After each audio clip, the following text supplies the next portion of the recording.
नमो नमः। अद्य श्रावणमासस्य शुद्ध पंचम्यां तिथौ एतत् समारंभे अत्र उपस्थिताः सर्वेषां मान्यवराणाम् अहम् अभिवादनं करोमि। एतत् मम अहोभाग्यं यत् अहम् अत्र उपस्थितः। मम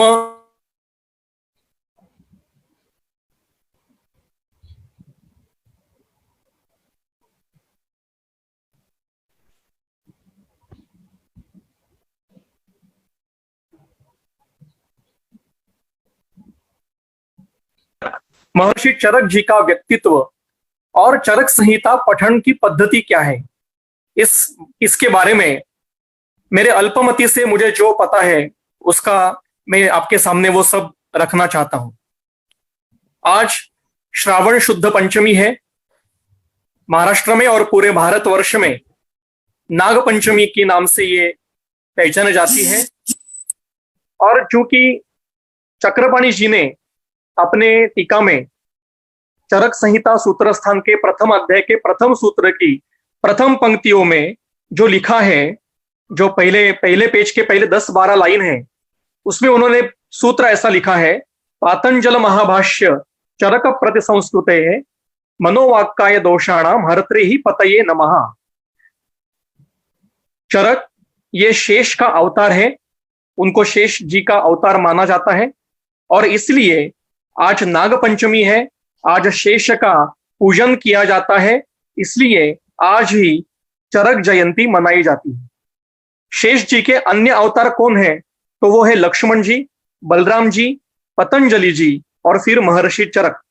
अभी 2-3 महानुभावों ने अपने व्याख्यानों में ये कहा कि चरक और पतंजलि इनका कहीं तो एक कनेक्शन है, या फिर ऐसा कई लोग कहते हैं कि ये दो व्यक्ति, मतलब ये दो नहीं थे, ये एक ही व्यक्ति थे। पर ऐसा इतिहास के दो संदर्भ होते हैं, एक इंटरनल रेफरेंसेस रहते हैं और एक दूसरे एक्सटर्नल रेफरेंसेस रहते हैं। तो दोनों संदर्भ से ये पता चलता है कि ये दो अलग अलग व्यक्ति थे, अलग अलग समय में ये हो चुके। और ये पतंजलि और चरक ये दोनों शेष के अवतार हैं, ये उनके बीच में जो कनेक्शन है ये शेष के अवतार है। और जो कि ये शेष के अवतार है, इसलिए आज उनकी जयंती मनाई जाती है। तक्षशिला विद्यापीठ में उनका अध्ययन पूरा हुआ और फिर बाद में वो राजा कनिष्क के दरबार में राजवैद्य के स्वरूप में उन्होंने कार्य किया। उनके साथ में वराह मिहिर, जो जाने माने प्राचीन काल के ज्योतिषाचार्य है, वो उनके साथ में उन नवरत्नों में थे। और फिर उन दोनों की घनिष्ठ मित्रता थी और दोनों ने जो कार्य किया वो एक दूसरे के साथ में एक दूसरे को साक्षी मान के और एक दूसरे को आधार लेके उन्होंने किया है।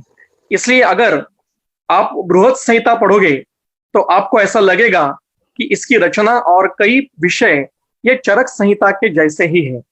और अगर चरक संहिता बहुत अच्छे से पढ़नी है तो जो अन्य विषय हमें पढ़ना चाहिए, जैसे दर्शन शास्त्र है, व्याकरण है, मीमांसा है, अन्य जो विषय है, उसमें 2 और ग्रंथ मैं अभी सुनने वाले जो मेरे सारे आदरणीय गुरुजी है, मेरे समवयस्क है और मेरे जो छोटे भाई बहन है, उन सबको मैं ये कहना चाहता हूं कि अगर चरक संहिता समुचित अच्छे से समझनी है तो आपको 2 ग्रंथों का अध्ययन अच्छे से करना चाहिए। उसके साथ में आयुर्वेद के दृष्टि से वो एक ग्रंथ है महर्षि विद्यारण्य का पंचदशी और दूसरा ग्रंथ है वराह मिहिर जी का बृहद संहिता।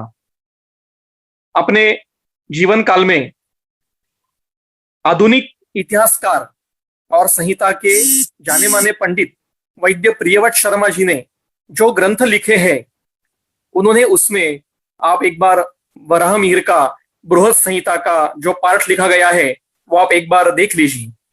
बहुत ही उन्होंने, प्रियव्रत शर्मा जी ने भी बहुत ही सुंदरता से उसका विवरण किया है। तो ये शेष जी के अवतार है, इसलिए आज उनका हम वंदन करते हैं, आज उनकी प्रतिमा का पूजन करते हैं। इन्होंने चरक संहिता का, उनका कार्य क्या है, चरक जी का महत्व क्या है, क्या महत्व है, ऐसा कई लोग पूछते हैं कि इतना क्यों हम उनको वंदन करते हैं। इनका सबसे महत्व का कार्य यह है कि इन्होंने एक ऐसा प्राचीन तंत्र जो 3-4 हजार साल के काल में शायद खंडित हो चुका था और शायद लुप्त हो जाने को था, ऐसे अग्निवेश तंत्र का इन्होंने प्रतिसंस्करण किया। और ऐसा संस्करण किया कि आज हम बता नहीं सकते कि कौन सा सूत्र अग्निवेश का है और कौन सा सूत्र महर्षि चरक का है। दृढ़बल जी ने जो संपूर्ण किया वो उन्होंने खुद ने लिखा है कि मैं ये चिकित्सा स्थान के 17 अध्याय लिख रहा हूं और कल्प सिद्धि स्थान की पूर्ति कर रहा हूं।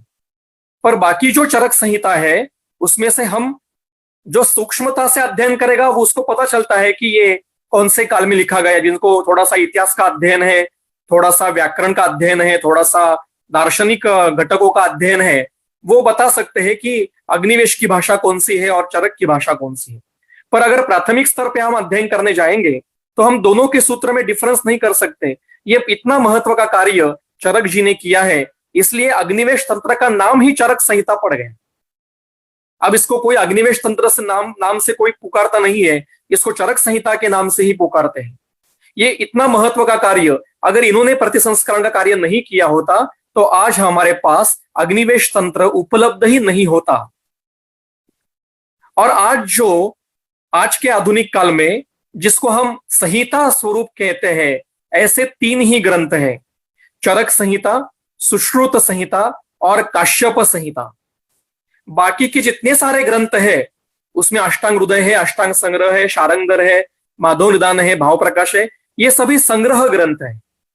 संहिता स्वरूप जिनका है, संहिता का अर्थ है पर सन्निकर्षा संहिता, और दूसरा संव्रियते एकत्रीक्रियन्ते अनेन यथा यत्र सा संहिता, ऐसा उसका निरुक्ति है।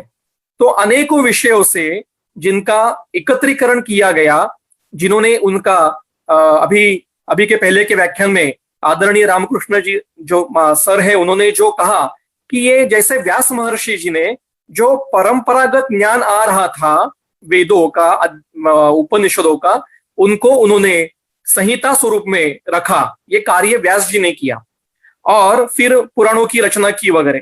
वैसे ही जो प्राचीन काल से दैवी परंपरा से लेके मानुषी परंपरा से जो आयुर्वेद की निर्मिति से आगे जो परंपरा आ रही थी, उनमें जो तंत्र निर्माण हुए थे उनको संहिता स्वरूप जो थे वो अग्निवेश तंत्र था, सुश्रुत तंत्र था और काश्यप संहिता थी।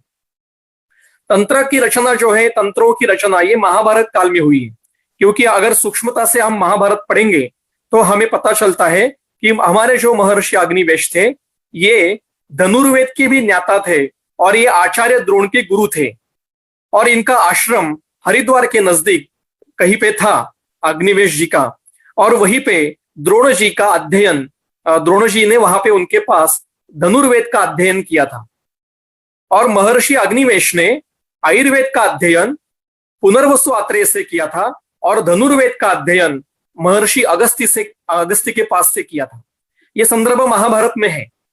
और फिर उन्होंने अग्निवेश तंत्र का निर्माण किया।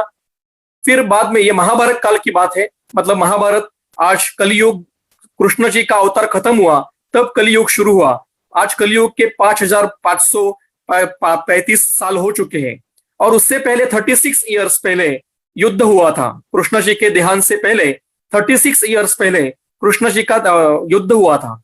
और युद्ध के पहले द्रोणाचार्य के करीब 100 साल पहले द्रोणाचार्य जी ने वहां पे उनका अध्ययन किया था, क्योंकि उस समय की आयु 200 साल की थी, 150 से 200 साल की थी द्वापर युग में।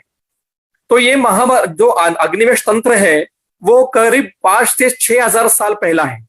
और चरक जी का जो काल है वो ईस्वी सन पूर्व पहला, दूसरा या तीसरा शतक है, जो वराह मीर और कनिष्क का काल है। तो बीच में करीब 3000 साल का अंतर है।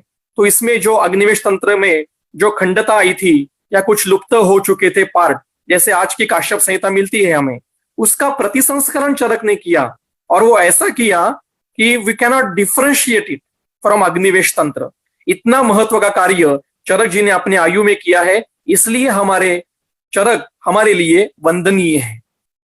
उसके बाद में चरक जी ने संन्यास लिया और फिर वो आज जो जगह हम जाते हैं, मेरी बहुत प्रिय जगह है और ये मेरी बहुत मनीषा है कि मेरे जीवन के आखिरी जो पल होंगे वो मैं चरक डांडा में बिताना चाहूंगा। ये मैं आपके सबके सामने रख रहा हूं। इतनी इतनी प्रीति मेरे उस जगह से है। 2 बार मैं वहां पे गया हूं और मेरा भाग्य ऐसा है कि वहां पे 5,000 या 3,000 साल के बाद जो आयुर्वेद का अध्ययन हुआ उसमें प्रथम व्याख्यान देने का सौभाग्य, परम भाग्य, उससे ज्यादा मुझे और कुछ नहीं चाहिए, भाग्य मुझे प्राप्त हुआ। वहां पे पिछले साल में व्याख्यान हुआ ऊपर चरक शिखर पर और वहां पे वायु की संकल्पना रखने का सौभाग्य मुझे प्राप्त हुआ। इसलिए मैं विश्व आयुर्वेद परिषद और विशेषतः वैद्य विनीश गुप्ता जी और वैद्य चौधरी सर जी जो मेरे पितृ स्वरूप है, इनको मैं बहुत बहुत धन्यवाद देना चाहता हूं कि इनके कारण मुझे यह सौभाग्य मिला। अब जो जो इस जगह पे जाके आए हैं उनको उसकी अनुभूति हुई है।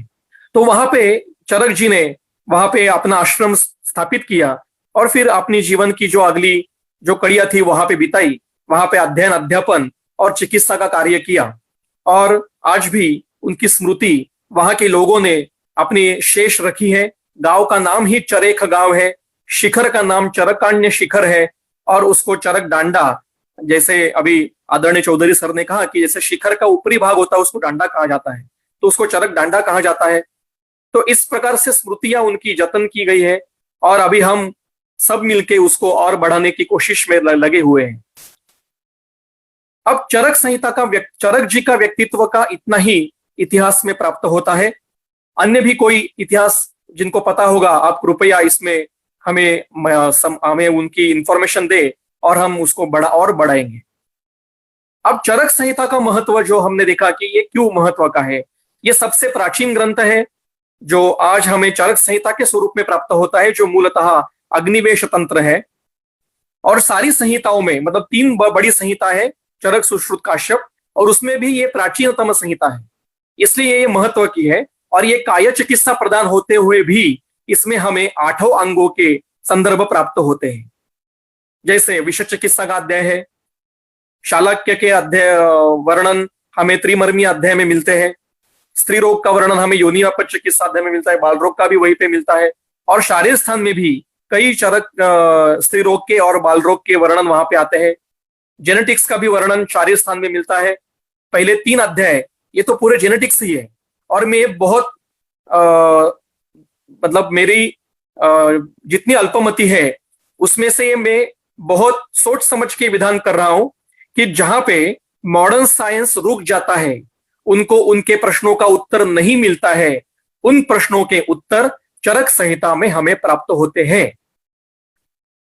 एक सबसे दुर्गम प्रश्न जो हमें जिंदगी में कभी ना कभी सबको वो प्रश्न आया होगा मन में कि मैं कहां से आया हूं और मृत्यु के बाद मैं कहां जाने वाला हूं। ये प्रश्न भी अग्निवेशनी जी ने अब पुनर्वसु आत्रेय जी को पूछा था और वो प्रश्न ऐसा है, कथम देहम उपैति देहात, एक आत्मा एक देह से दूसरे देह में कैसे जाती है। ये संदर्भ चरक शारीर स्थान अध्याय 2 में है, सूत्र नंबर 31, इसमें ये प्रश्न पूछा गया है और उसको आत्रेय जी ने उत्तर दिया है कि आत्मा तो विभु है, वो कहीं नहीं जाती और कहीं से नहीं आती, वो इसी जगह है और हमेशा रहेगी। तो कौन जाता है? वो कहते हैं भूतैः चतुर्भिः सहिताः सुसूक्ष्मैः मनोजवम गच्छति देहम उपैति देहात्। मतलब 4 महाभूत पृथ्वी, जल, तेज और वायु इनके परमाणु हैं, आकाश भी विभु है तो वो सर्वव्यापी है।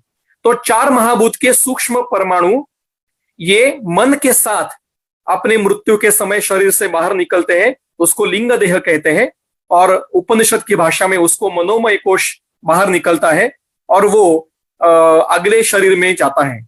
जब उसका कर्म से उसका जन्म लेना पड़ता है तब वो जाता है।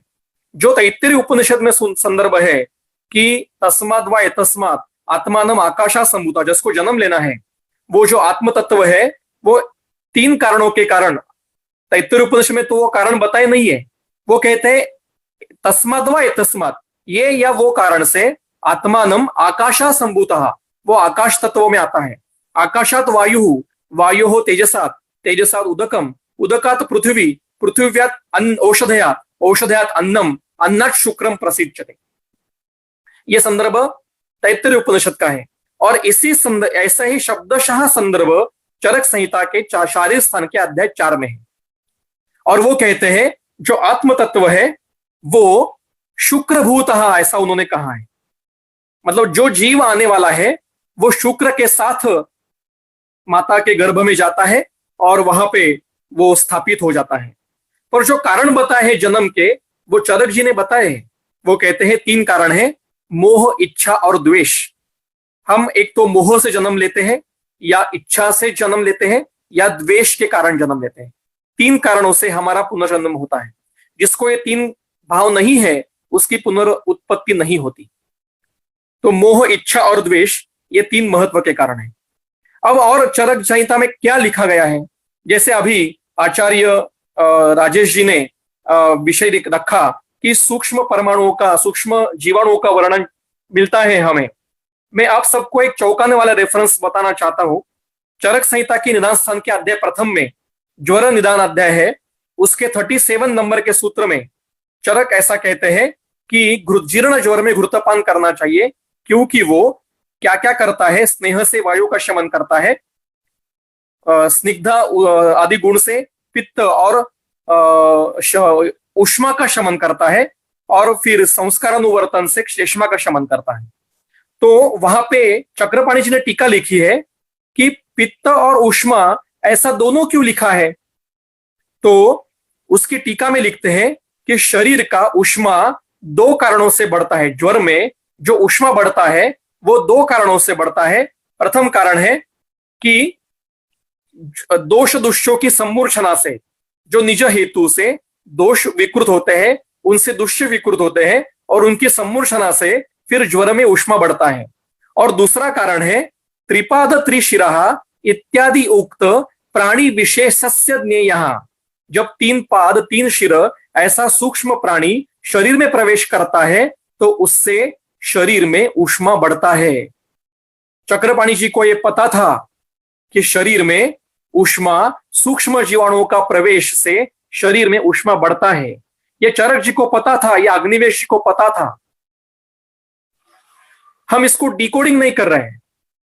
ज्वर चिकित्सा अध्याय में सूत्र नंबर 12 में ऐसा लिखा गया है। सूत्र ऐसा है, देहिनम नहीं निर्दोषम ज्वरः समुपसेवते। देहिनम मतलब शरीर धारण करने वाले, मतलब हम, इनके शरीर में अगर दोष नहीं होते हैं तो उनको ज्वर नहीं होता है।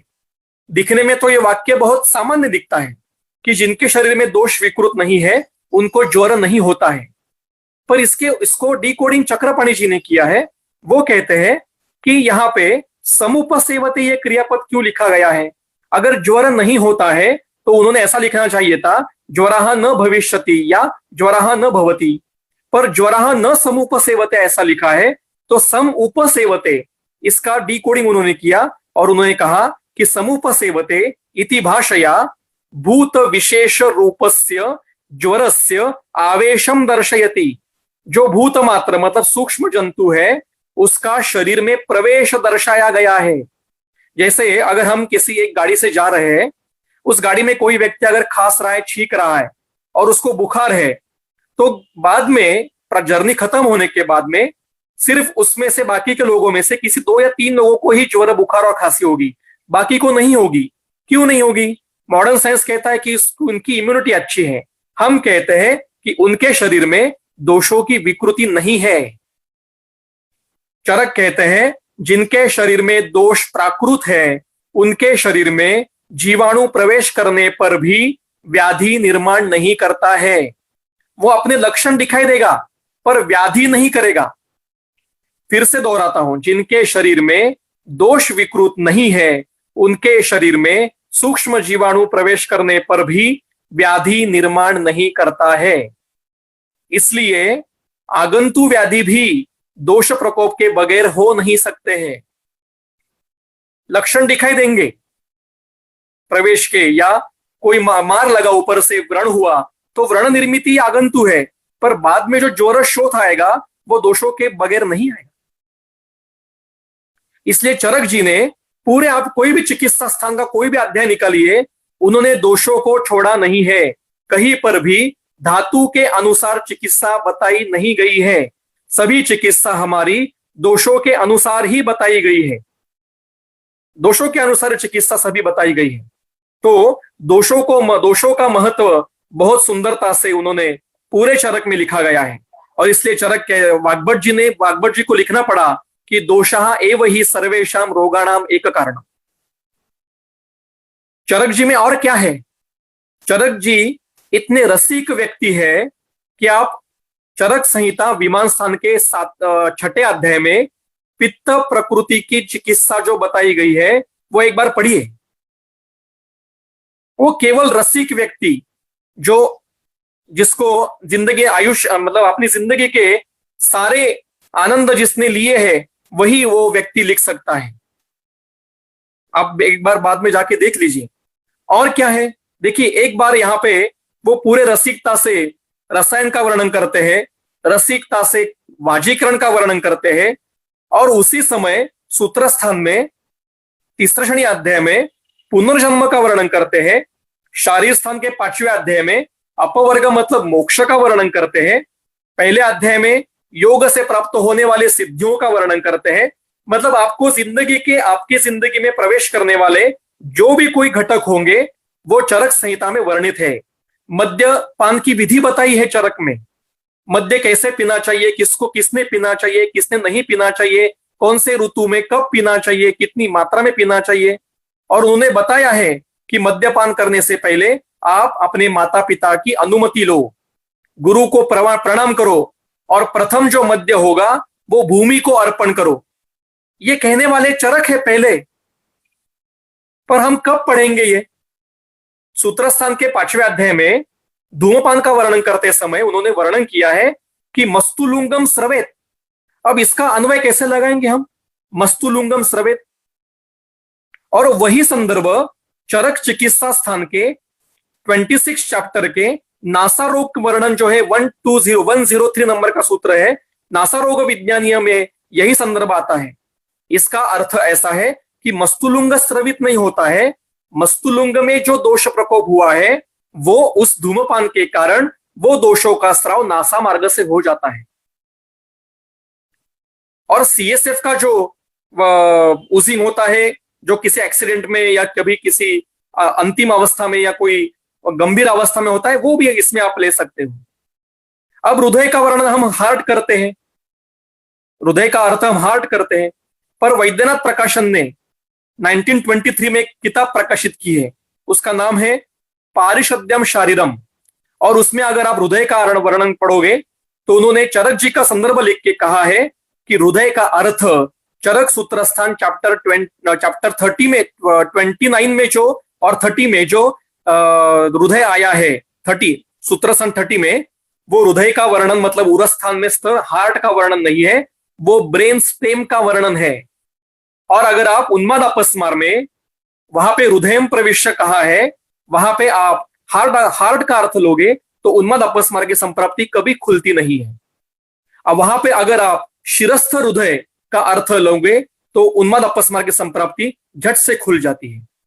अभी हमारे आचार्य धीमान सर जी ने उनके वक्तृत्व में एक विषय ऐसा रखा कि सिर्फ 8 ही अध्याय क्यों बताए हैं, चिकित्सा के 30 अध्याय बताए हैं। तो और उनको उन्होंने उत्तर भी दिया। मैं उसी उत्तर को थोड़ा और विस्तार करना चाहता हूं कि 8 ही अध्याय नहीं है, 8 व्याधियों के अध्याय नहीं है, ये 8 संप्राप्तियों के अध्याय है। मतलब पहले निज आगंतु होने वाले ज्वर मतलब अन्नवह और रसवह के व्याधि, स्वेदवह के व्याधि उसमें आते हैं। फिर रक्तवह के सारे व्याधि जो पित्त प्रकोप के कारण रक्तवह के व्याधि है वो रक्त पित्त में आते हैं। फिर आंतरम प्रदेश में होने वाला शोथ जो है मतलब मुख से लेके गुद तक जो शोथ आता है उसको गुल्म में समाविष्ट किया गया है। उसमें कई सारे मतलब appendicitis, colitis, oesophagitis, gastritis, duodenal ulcer, jejunal ulcer, gastric ulcers, rectitis, ये सारे गुल्म है, ये गुल्म में आते हैं।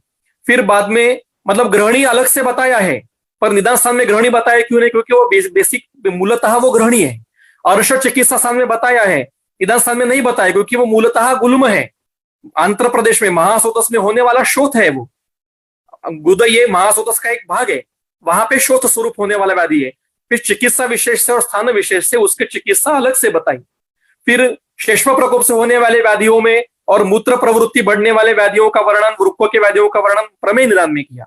हम प्रमेय का आज कोरिलेशन डायबिटीज से करते हैं, ये गलती है शायद मेरे स्वरूप से, क्योंकि diabetes is a disease of अन्न व स्रोतस और प्रमेह इज अ डिसीज ऑफ मूत्र व स्रोतस। इसका सूक्ष्मता से और स्थूलता से वर्णन चरक ने किया है। फिर बाद में क्षय के होने वाले व्याधि है जो शोष में आते हैं, उस शोष का अगला राजयक्ष्मा है, अगला अवस्था उसकी राजयक्ष्मा है। यक्ष्मा मतलब सूक्ष्म जंतु, मतलब सारे इन्फेक्शियस डिसीज का वर्णन राजयक्ष्मा में आता है। फिर उन्माद, फिर त्वचा विकार, सारे त्वचा विकारों का वर्णन कुष्ठ में आता है। फिर ऐसा मानसिक व्याधि जो निज और आगंतु भी है उसका वर्णन उन्माद में किया। और सारे स्मृतियों के नाश, अपस्मार मतलब स्मृति का नाश, मतलब वो पार्शल होगा, टेम्पररी होगा या परमानेंट होगा, सारे स्मृतियों का नाश उसमें अपस्मार कहा जाता है। आज हम क्या करते हैं, इन सारे डिसीज का मॉडर्न से कोरिलेशन करते हैं और वहीं पे शायद कुछ बड़ी गलती हो रही है, ऐसा मुझे, मेरी अल्पमति से मुझे लगता है। तो ये चरक की विशेषता है। और एक मैं सभी अध्यापकों के सामने एक विषय रखूंगा और मेरा वक्तृत्व यहाँ पे खत्म करूंगा। चरक संहिता के अंतिम अध्याय में, मतलब सिद्धि स्थान के अंतिम अध्याय में ऐसा वो कहते हैं कि द्वादश सहस्त्रीम संहिता हृदय स्थिति, हृदय में स्थित है। वहां पे द्वादश सहस्त्री श्लोक मतलब 12,000 श्लोक उसमें है, ऐसा उन्होंने खुद ने कहा है। और फिर अगर हम आज की चरक संहिता के सूत्रों की गणना करेंगे तो 9,295 9,295 इतने ही सूत्र हमें मिलते हैं। तो 3,000 सूत्र कहाँ गए? तो चरक संहिता के आखिरी अध्याय के, सिद्धि स्थान के आखिरी अध्याय में तंत्रोक्तियों का जहां पे वर्णन है, वहां पे खुद चरक कहते हैं कि तंत्रोक्तियों का वर्णन हम विस्तार से उत्तरे प्रवक्षामः, मतलब चरक संहिता को सिद्धि स्थान के बाद 3,000 सूत्रों, कम से कम 3,000 सूत्रों की उत्तर स्थान वहां पे होगा। आज हमारे पास नहीं है, शायद आने वाले कल में हमारे पास वो प्राप्त होगा।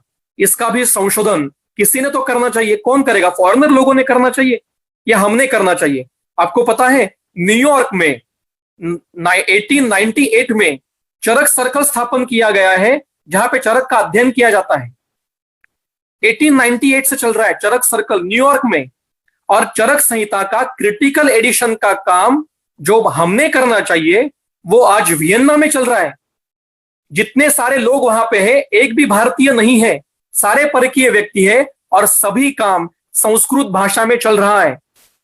तो क्या हम परकीय लोगों की राह देखते रहेंगे कि वो ढूंढेंगे और फिर हमें देंगे और फिर हम कहेंगे या हमारे पास पहले से था? जैसे योग का हुआ, योग शास्त्र जब फॉरेन में गया उसका योगा हुआ और वहां से आया तो हम उसको वाह वाह करने लगे, वैसे आयुर्वेद का होने जा रहा है। आज की सारे क्रिटिकल स्टडी जो चल रही है वो फॉरेन में चल रही है।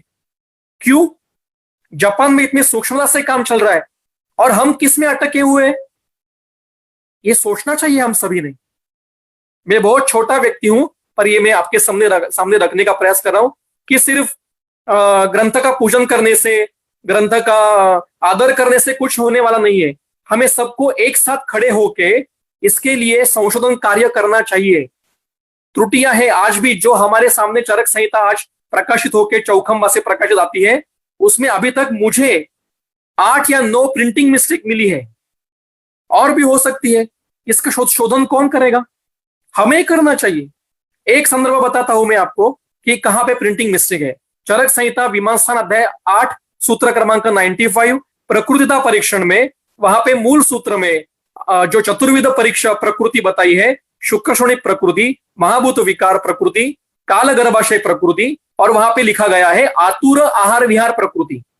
और चक्रपाणी, गंगाधर, योगेंद्रनाथ सेन, ज्योतिषचंद्र सरस्वती, ऐसे 4 टीकाकारों की टीका विमान स्थान पे अवेलेबल है। सारे चारों टीकाकारों ने वहां पे मातु आहार विहार प्रकृति लिखा गया है। मतलब मूल सूत्र में मातु आहार विहार चाहिए। जो हमारे पास प्रिंटिंग चरक है, प्रिंटेड चरक है, उसमें आतुर आहार विहार लिखा गया है। ऐसे 8 प्रिंटिंग मिस्टेक्स अवेलेबल है, अभी पता चली है। इसको शोधन करके कब कौन काम करेगा? हमें ही करना चाहिए। तो चरक संहिता बहुत अच्छी है, इसका बहुत महत्व है, पर आगे क्या, आगे आने वालों काल में क्या उसका होने वाला है? अगर आज हम इकट्ठा होकर काम नहीं करेंगे तो आगे आने वाले काल में परकीय लोग उसको अध्ययन करेंगे और वो कहेंगे कि ये हमारी संहिता है क्योंकि हमने अध्ययन किया है। तो चरक संहिता का संक्षेप में महत्व और चरक जी का व्यक्तित्व मैंने बहुत संक्षेप में रखा। आज शुद्ध श्रावण शुद्ध पंचमी है, हम सभी धन्वंतरी के अंश हैं और हमें सब में चरक जी का, अग्निवेश जी का, पुनर्वसु जी का अंश हमारे सब में है। उन आपके सभी अंशों को मैं वंदन करता हूं। ब्रह्म दक्षाश्व देवेश भरद्वाज पुनर्वसु हुताशवेश चरक प्रभृतिभ्यो नमो नमः। मुझे यहाँ पे कुछ बोलने का अवसर दिया, इसके लिए विश्व आयुर्वेद परिषद के सभी मान्यवरों को मैं वंदन करता हूं। धन्यवाद।